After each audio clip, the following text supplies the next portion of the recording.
Hi everyone. I wanted to try making a little video.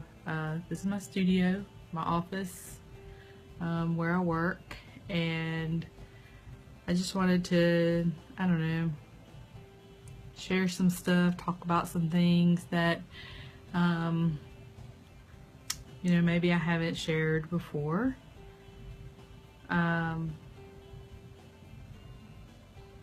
First of all, where I went to school, I went to AUM, which is Auburn University Montgomery. It's a local college where I grew up in the Montgomery Prattville area. I went to school for graphic design, and I'm a full-time graphic designer in the daytime. I work from home. It's not a personal business or anything like that. It's I work for an actual company where I do graphic design throughout the day. In the evenings, I try to fit in drawing time and art time. My husband helps me a lot with that.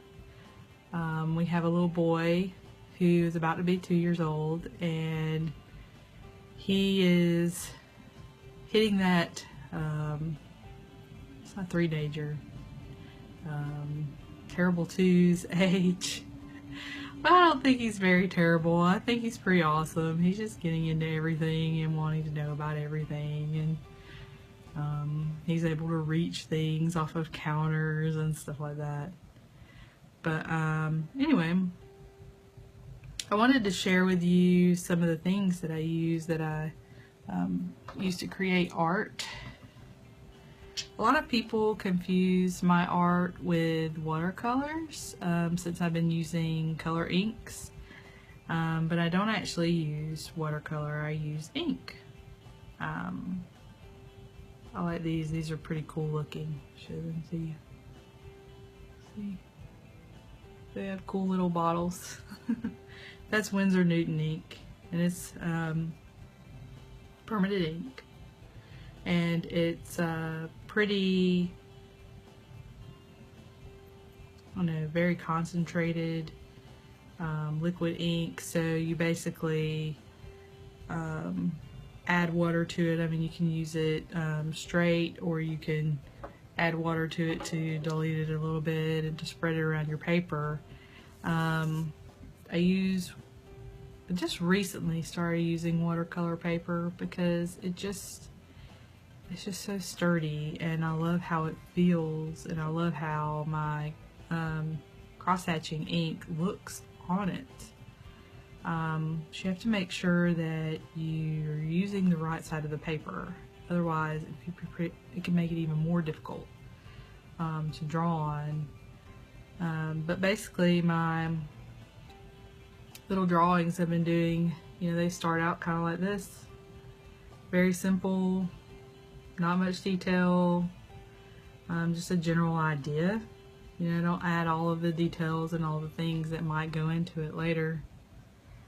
And then I slowly start to add ink color, cross-hatching with India ink.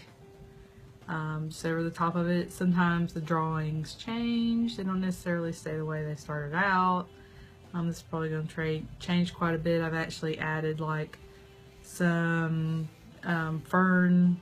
These will be fern leaves here that weren't there before, but I added them while I was inking. So, and then I've got a few more that I'm in the middle of working on. This one, it's a little abstract. It's tiny. Not as tiny as this other one though. But I really enjoy it. I really enjoy doing the small ones. And I just kind of start out with the outlining of the shapes here and there, and then just adding in cross-hatching. And then once I get this one pretty much inked in, then I'll add some form of color ink. I'm not really sure. I'm thinking blues and greens. It's supposed to be sort of like prisms. It's abstract. And of course I've got, you know, the larger ones that I'm creating. This is a 5x7. And I like to add in the backgrounds first, and then I start adding in the lines around, like the main subject. And then I'll slowly start to add in, like, you know, some of the details of his scales. I guess it's a he, could be a she. And then once I do that, I can add in the colored ink, which I'll probably use like dark green, purple, green. And because the black ink that I'm using is waterproof and permanent, I can paint over the top of it and it doesn't run or smear or, you know, go everywhere. But here's this guy. I'm excited about drawing dragons. Big Game of Thrones fan, and I think this is awesome. I just can't wait to see what it looks like when it's done, because I haven't ever drawn a dragon before. Well, no, I have drawn dragons before. I've drawn a dragon for like a children's illustration before that had a friend's child in it, but not really the same thing. It's a little different, you know. But that's pretty much all I'm working on right now, and I've got